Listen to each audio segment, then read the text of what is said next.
was the community at Bacon Farm. The number of people who lived on that farm. I mean, there were, I don't know.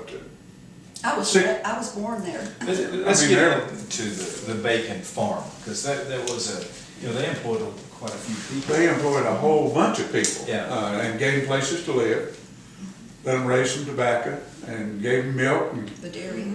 and as I recall, the only time I recall is they paid them $25 a week and a place to live. And maybe it was $25 a month, I don't remember.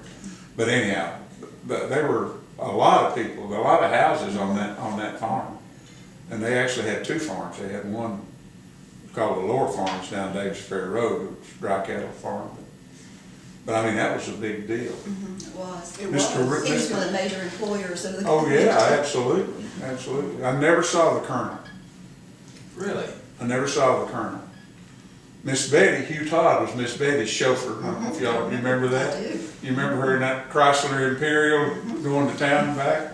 Occasionally they'd pick you up if you were hitchhiking. I don't remember that, do you? Don't remember that? Yeah. No. You're too young.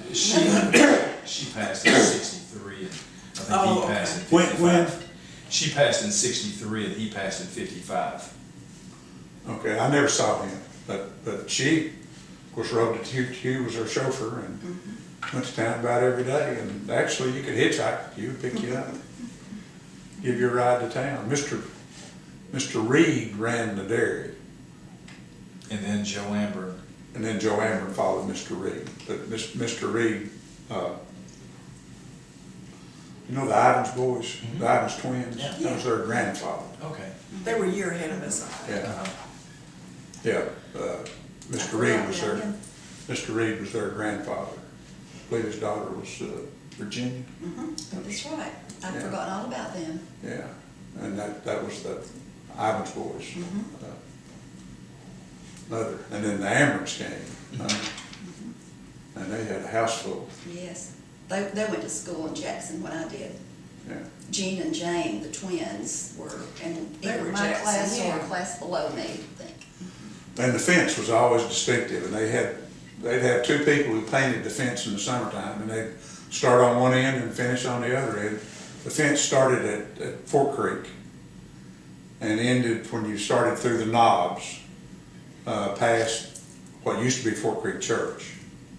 Of course, the fence was very distinctive, that white. Yes, I remember. Long white- driveway. Oh, yeah, that Gorgeous. white panel fence. And she had those gardens that she took care Yes. of. Oh, yeah. She had a designer from New York to come in and plant those for her, and then from then on, she took care of them.